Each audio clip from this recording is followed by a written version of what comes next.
हरे कृष्णा। राधे राधे।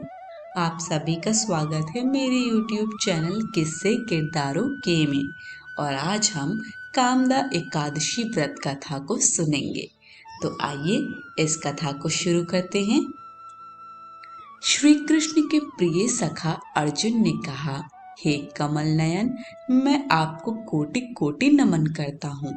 हे जगदीश्वर, मैं आपसे प्रार्थना करता हूँ कि आप कृपा कर चैत्र माह के शुक्ल पक्ष की एकादशी कथा का भी वर्णन सुनाइए। इस एकादशी का क्या नाम है? इस व्रत को पहले किसने किया और इसके करने से किस फल की प्राप्ति होती है? श्री कृष्ण ने कहा, हे अर्जुन, एक बार यही प्रश्न राजा दिलीप ने गुरु वशिष्ठ से किया था। वह वृत्तांत मैं तुम्हें सुनाता हूँ। राजा दिलीप ने गुरु वशिष्ठ से पूछा, हे गुरुदेव, चैत्र माह के शुक्ल पक्ष की एकादशी का क्या नाम है? उसमें किस देवता का पूजन होता है तथा उसका क्या विधान है? वह आप कृपा पूर्वक बताइए। मुनि वशिष्ठ ने कहा, हे राजन, चैत्र माह के शुक्ल पक्ष की एकादशी का नाम कामदा है। यह समस्त पापों को नष्ट करने वाली है। जैसे अग्नि काष्ठ को जलाकर राख कर देती है, वैसे ही कामदा एकादशी के पुण्य के प्रभाव से समस्त पाप नष्ट हो जाते हैं और तेजस्वी पुत्र की प्राप्ति होती है। इसके उपवास से मनुष्य निकृष्ट योनि से मुक्त हो जाता है और अंततः उसे स्वर्ग की प्राप्ति होती है। अब मैं इस एकादशी का महात्म्य सुनाता हूँ। ध्यान पूर्वक श्रवण करो। प्राचीन समय में भागीपुर नामक एक नगर था, जिस पर पुंडरीक नाम का राजा राज्य करता था। राजा पुंडरीक अनेक ऐश्वर्यों से युक्त था। उसके राज्य में अनेक अप्सराएं, गंधर्व, किन्नर आदि वास करते थे। उसी नगर में ललित और ललिता नाम के गायन विद्या में पारंगत गंधर्व स्त्री पुरुष अति संपन्न घर में निवास करते हुए विहार किया करते थे। उन दोनों में इतना प्रेम था कि वे अलग हो जाने की कल्पना मात्र से ही व्यथित हो उठते थे। एक बार राजा पुंडरीक गंधर्वों सहित सभा में विराजमान थे। वहां गंधर्वों के साथ ललित भी गायन कर रहा था। उस समय उसकी प्रियतमा ललिता वहां उपस्थित नहीं थी। गायन करते करते अचानक उसे उसका ख्याल आ गया, जिसके कारण वह अशुद्ध गायन करने लगा। नागराज करकोटक ने राजा पुंडरीक से उसकी शिकायत की। इस पर राजा को भयंकर क्रोध आया और उन्होंने क्रोधवश ललित को शाप दे दिया। अरे नीच, तू मेरे सम्मुख गायन करते हुए भी अपनी स्त्री का स्मरण कर रहा है। इससे तू नरभक्षी दैत्य बनकर अपने कर्म का फल श्री भोग।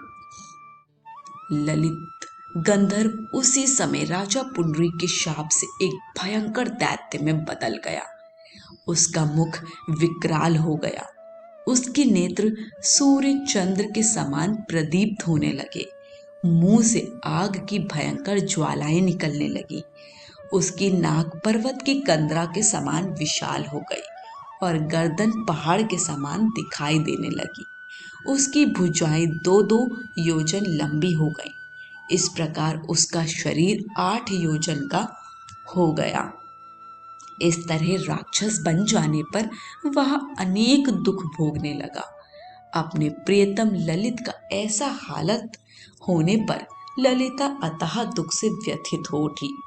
वह अपने पति के उद्धार के लिए विचार करने लगी कि मैं कहाँ जाऊं और क्या करूं, किस जतन से अपने पति को इस नरक तुल्य कष्ट से मुक्त कराऊं।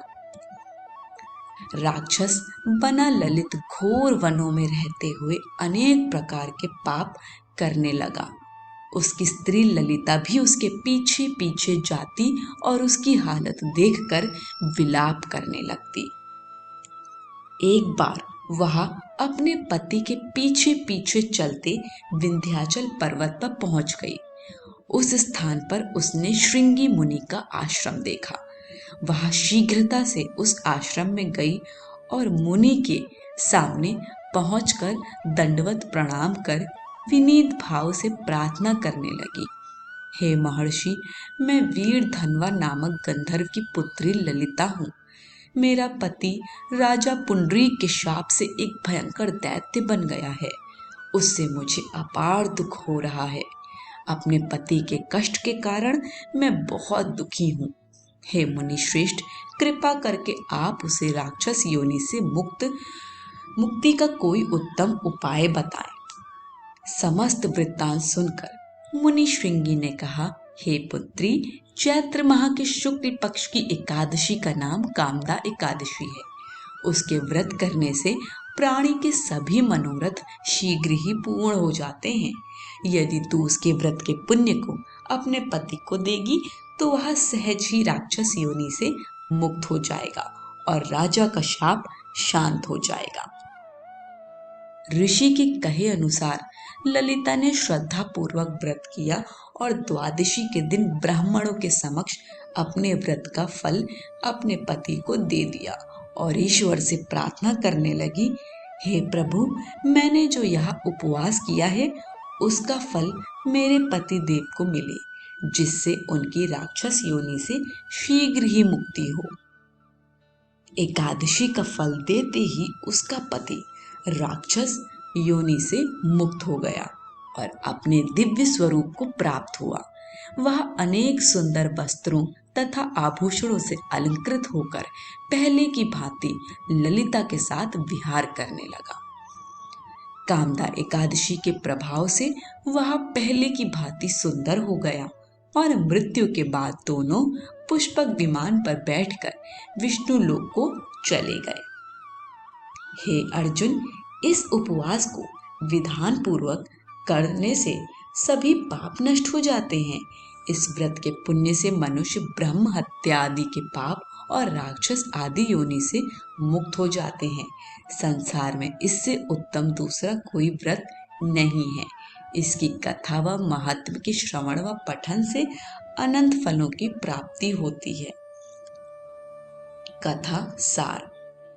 प्राणी अपने सुखों का चिंतन करे यह बुरा नहीं है, किंतु समय असमय ऐसा चिंतन प्राणी को उसके दायित्वों से विमुख कर देता है, जिससे उसे भयंकर कष्ट भोगने पड़ते हैं। गंधर्व ललित ने भी राक्षस होकर निंदित कर्म किए और कष्ट भोगे, परंतु भगवान श्री हरि की अनुकंपा का कोई अंत नहीं है। आज की कथा यहीं समाप्त होती है।